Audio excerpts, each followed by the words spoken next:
Bah, xongគ្រប់ជំរាបសួរពុកម៉ែបងប្អូនយើងទាំងអស់គ្នាដែលនិយមលេងឆ្នោតយួនណាថ្ងៃនេះ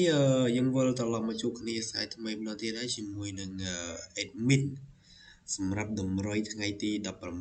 16ហើយតម្រុយថ្ងៃទី15ដែលមានបានទម្លាក់បងប្អូនយើងលេងហ្នឹងក៏មានចូលដែរមានបងប្អូនយើងអស់ប៉ែតណាម៉ោង6គឺមកប៉ែតដែរ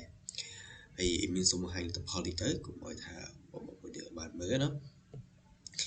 នេះមានឲ្យអូប៉ែតណាហើយមកប៉ែតគុតប៉ែត8បាទហើយមានឲ្យលេខបុកគឺ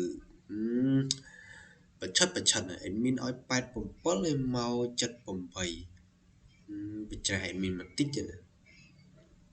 ហើយ3លេខយើងងាយឆ្ងាយដែរ3លេខ3លេខឆ្ងាយមែនតើឥឡូវកុំឲ្យអូពេលវេលាយូរយើងចូលទៅកាន់តម្រុយថ្ងៃថ្មីយើងតែម្ដងហើយនឹងមុននឹងចូលទៅការតម្រុយថ្ងៃថ្មីក៏អេដមីនសូមស្នើបងប្អូនយើងកុំភ្លេចជួយចុច like subscribe វីដេអូនេះមួយផងណាដើម្បីជាកម្លាំងចិត្តឲ្យមានកម្លាំងចិត្តក្នុងការធ្វើវីដេអូជាជួបយើងទស្សនាកម្សាន្តទៀតណាឥឡូវយើងចូលទៅកាន់លេខបុកគឺតែម្ដងលេខបុកឯមាននៅតែមាន4គ្រាប់ទៀតហើយសម្រាប់ជាជួបបងប្អូនយើងលេងកម្សាន្តយ៉ា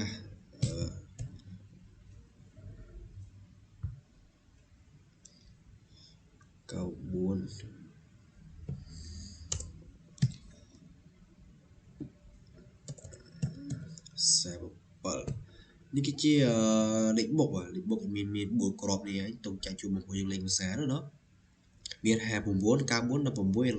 47ហើយចំណែក3លេខមានស្រឡាញ់លេខសេះអត់ស្រឡាញ់លេខគួរទេសេះមានស្រឡាញ់195គឺលេខសេះសុទ្ធតែម្ដង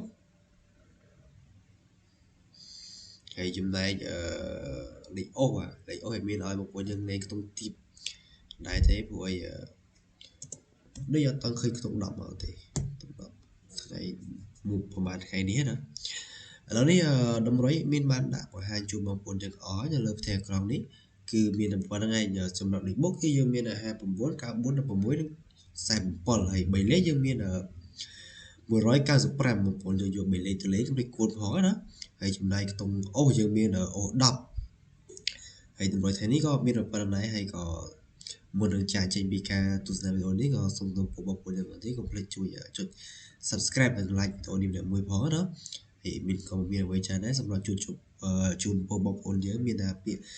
ជូនបងប្អូនយើងហេងសម្រាប់ល្អតណាមានតែសុខភាពរបស់គ្នាណាហើយមានក៏សូមជម្រាបលាតែត្រឹមនេះ